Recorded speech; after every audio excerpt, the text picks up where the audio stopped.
우리에게 주신 하나님의 말씀은 야고보서 1장 9절에서부터 18절 하나님의 말씀입니다. 낮은 형제는 자기의 높음을 자랑하고 부한 자는 자기의 낮아짐을 자랑할지니 이는 그가 푸른 꽃과 같이 지나감이라. 해가 덥고 뜨거운 바람이 불어 풀을 말리면 꽃이 떨어져 그 모양 아름다움이 없어지나니 부한 자도 그 행하는 일에 이와 같이 쇠잔하리라. 시험을 참는 자는 복이 있나니 이는 시련을 견디는 자가 주께서 자기를 사랑하는 자들에게 약속하신 생명의 면류관을 얻을 것이기 때문이라. 사람이 시험을 받을 때 내가 하나님께 시험을 받는다 하지 말지니 하나님은 악에서 시험을 받지도 아니하시고 친히 아무도 시험하지 아니하시느니라. 오직 각 사람이 시험을 받는 것은 자기 욕심에 끌려 미혹됨이니 욕심이 잉태한즉 죄를 낳고 죄가 장성한즉 사망을 낳느니라. 내 사랑하는 형제들아 속지 말라. 온갖 좋은 은사와 온전한 선물이 다 위로부터 빛들의 아버지께로부터 내려오나니 그는 변함도 없으시고 회전하는 그림자도 없으시니라. 그가 피조물 중에 우리로 한 첫 열매가 되게 하시려고 자기의 뜻을 따라 진리의 말씀으로 우리를 낳으셨느니라. 아멘. 풍요 속의 빈곤이라는 말이 있습니다.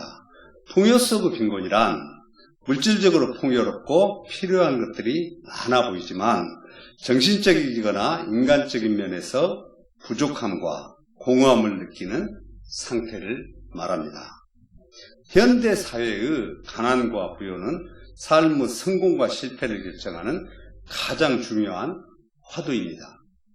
대부분 평범한 사람들은 가난을 탈출하고 극복하기 위한 삶을 살아가기 위해 고군분투합니다. 과학문명 사회를 살아가는 아이들은 스마트폰, 게임기, 컴퓨터 등으로 혼자만이 느끼고 경험할 수 있는 물질적 풍요를 살아갑니다. 그러므로 아이들은 자연스럽게 소통하는 능력이 부족하게 됩니다. 이로 인해 정서적 고립감을 느끼고 진정한 행복이나 인간관계의 만족을 경험하지 못하는 개인주의적 결핍에 빠지기도 하지요. 현대인들은 소셜미디어를 통해 화려한 삶을 사는 사람들과 쉽게 접하며 자신의 삶을 항상 남들과 비교하며 스스로 부족하다고 느끼고 공허함과 우울증에 빠지기도 합니다. 부유한 사업가는 돈도 많고 큰 집에서 호사를 누리며 사는 것 같지만 부족함이 없이 사는 것 같지만 늘 부족한 시간에 쫓기다 보니 가족과의 관계, 친구와의 관계를 소홀히 함으로 삶의 공허함을 느낀다고 합니다. 오직 물질만을 추구하는 현대인들의 실상은 모든 것이 자유스럽고 부족함이 없어 보이지만 심리적, 정서적 불안과 스트레스로 인한 고통을 호소하며 풍요 속의 빈곤을 잘 보여주고 있습니다. 또한 물질의 유혹을 수없이 받으며 살아가고 있지요. 많은 사람들이 물질만을 섬기며 살아가는 과학과 이성이 중시되는 세속주의에서 영적 결핍은 불안, 고립감, 우울감 등으로 이어지기도 합니다. 이러한 결핍을 완화할 수 있는 방법은 외적인 부유함보다 하나님과의 관계에서 얻는 내적 성찰이 더 중요함을 강조하는 말입니다. 저는 오늘 본문을 중심으로 이렇게 유혹을 이겨라 라는 제목으로 야고보서 1장 9절에서부터 18절 말씀을 나눠보겠습니다. 현대를 살아가면서 성공한 사람들의 대부분은 가난을 벗어나 일정한 물질을 축적하든지 사회적 명예를 획득한 사람들이라고 할 수 있습니다. 그런데 성경은 이러한 과정에서 부자이든 가난한 사람이든 성공한 사람이든 실패한 사람이든 예외 없이 각자의 경험과 갖가지 형형색색의 시험을 만나게 된다고 말씀합니다. 야고보서 1장 2절에 내 형제들아 너희가 여러 가지 시험을 만나거든 기쁘게 여기라. 가난한 사람은 자신이 처한 어려운 상황에서 원망을 하거나 불평을 하거나 정서적 시험이 될 수도 있을 것입니다. 성경은 돈 때문에 유혹을 받는다고 말씀합니다. 디모데전서 6장 10절에 돈을 사랑함이 일만하고 뿌리가 되나니 이것을 탐내는 자들은 미혹을 받아 믿음에서 떠나 많은 근심으로써 자기를 찔렀도다. 야고보서는 여러 가지 시험을 이기고 청산하기 위한 결핍에서 벗어나 하나님과 관계에서 얻은 영적 지혜의 중요한 메시지를 전합니다. 그렇다면 하나님께서 추구하시는 영적 지혜란 무엇입니까? 첫째, 하나님의 기준으로 세상의 가치를 바라보라. 하나님의 기준으로 세상의 가치를 바라보라. 야고보서 1장 9절에 낮은 형제는 자기의 높음을 자랑하고 세상의 기준으로 볼 때 낮은 형제가 높음을 자랑하라는 말씀은 역설적이며 세상과 하나님 나라의 가치관에 대한 차이를 말씀합니다. 낮은 형제란 재산이나 사회적 지위, 외적 조건 등 세상의 기준에 부족해 보이는 사람을 의미합니다. 세상은 돈, 명예, 권력을 중심으로 사람의 가치를 평가하지만 하나님의 나라는 다릅니다. 아주 중요한 본문 하나가 있습니다. 낮아진 형제는 예수님과 함께하는 특권과 하나님의 자녀라는 영적 신분을 말합니다. 외적 조건과 관계없이 하나님 나라 안에서는 귀하고 높여진 존재를 말합니다. 마태복음 5장 3절에 심령이 가난한 자는 복이 있나니 천국이 그들의 것이며, 이 말씀은 예수님께서 산상수훈에서 가르치신 8복 중에 첫 번째 복으로 참된 행복과 축복이 어디에서 오는지를 말씀합니다. 여기에서 심령이 가난한 자란 단순히 물질적 가난을 뜻하는 것이 아니라 하나님 앞에서 자신의 영적 부족함을 깊이 인식하고 겸손한 마음을 가진 자를 말합니다. 야고보서 1장 10절에서부터 11절에 부한 자는 자기의 낮아짐을 자랑할지니 이는 그가 푸른 꽃과 같이 지나가니라. 해가 돋고 뜨거운 바람이 불어 풀을 말리면 꽃이 떨어져 그 모양 아름다움이 없어지나니 부한 자도 그 행하는 일에 이와 같이 쇠장하리라. 세상에서 부한 자는 자랑할 것이 많은 사람일 것입니다. 그러나 아무리 부를 가졌다 한들 그것을 천국까지 가져가지는 못할 것입니다. 천하를 호령하는 사람일지라도 죽음 이후에는 한 영혼일 뿐입니다. 모든 인간은 죽음 앞에서 유한하며 물질, 명예, 지식 등 하나님의 시간이라는 거대한 힘에 굴복하여 모두 썩어져 버릴 것에 불과합니다. 그러므로 자랑할 것은 세상의 부나 권세가 되어서는 안 될 것입니다. 성경에서 하나님이 원하시는 진정한 가치는 가난한 자는 높임을 자랑할 수 있어야 하고 부한 자는 낮아짐을 자랑할 수 있어야 한다고 말씀하십니다. 이것이 바로 영적 겸손을 의미하기 때문입니다. 이런 사람은 고난이 와도 당황하지 않고 묵묵히 받아들이고 극복해 나아갑니다. 동방의 부자 욥이 바로 그런 사람이었습니다.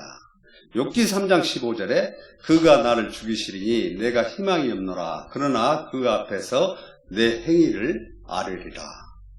욥은 부자였을 때도 물질에 의지하지 않았고 지위와 명예가 당당했어도 그 지위와 명예에 의지하지 않았습니다. 그는 하나님만 믿고 신뢰하는 사람이었습니다. 이 고백으로 욥은 생명의 면류관을 받았습니다. 하나님 나라에서는 낮은 자나 높은 자나 아무런 차별이 없으며 모두가 동등한 하나님의 자녀들입니다. 따라서 낮은 자라고 유축될 필요가 없으며 부한 자라고 거만해서도 안 됩니다. 이것이 하나님 나라가 추구하는 세상의 가치입니다. 둘째, 하나님이 주시는 생명의 면류관을 믿고 시험을 견뎌야 합니다. 하나님이 주시는 생명의 면류관을 믿고 시험을 견뎌야 합니다. 야고보서 1장 12절에 시험을 참는 자는 복이 있나니 이는 시련을 견디하는 자가 주께서 자기를 사랑하는 자들에게 약속하신 생명의 면류관을 얻을 것이기 때문이라. 아멘. 시험은 육신의 정욕과 안목의 정욕과 이생의 자랑과 같은 것을 피해야 할 유혹과 같은 것입니다. 또한 단순한 고난을 넘어서 믿음의 성숙을 위한 영적인 훈련과 인내의 과정을 말합니다. 야고보서는 이 시험을 통해 우리를 죄 가운데로 끌어들이는 유혹을 참고 견디는 자는 생명의 면류관을 받게 될 것이라고 말씀합니다. 생명의 면류관은 영생을 소망하며 하나님을 사랑하는 자들에게 주어지는 영원한 축복입니다.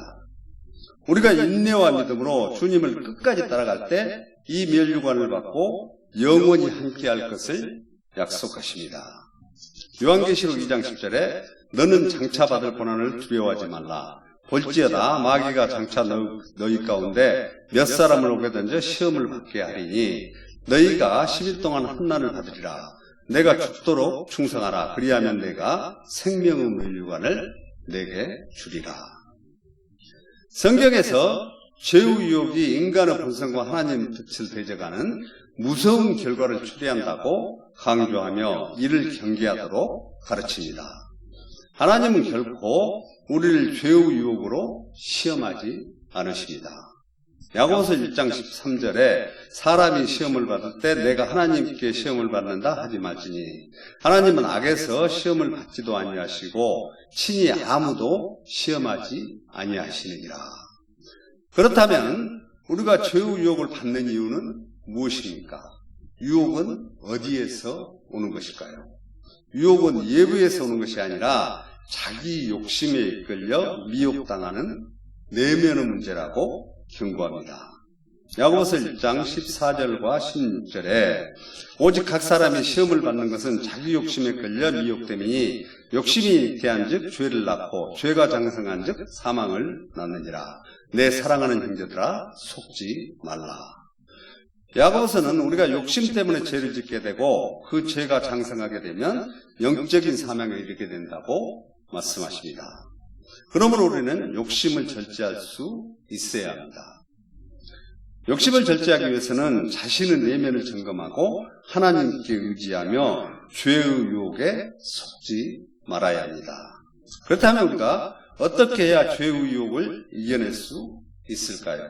그것은 생명의 면류관을 얻는 것입니다. 2절에 시험을 참는 자는 복이 있나니 이는 시련을 견디하는 자가 주께서 자기를 사랑하는 자들에게 약속하신 생명의 면류관을 얻을 것이기 때문입니다.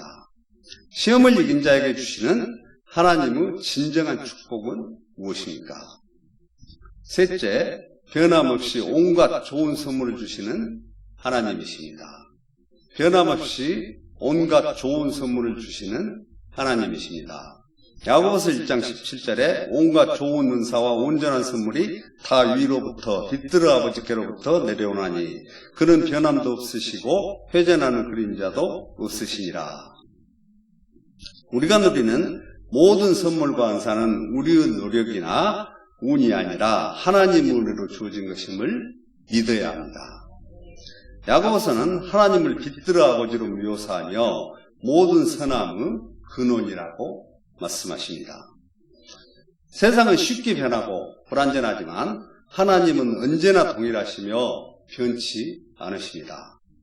하나님의 사랑과 선하심은 시간이 지나도 상황이 바뀌어도 한결같이 온전하신 뜻을 실현해 가십니다.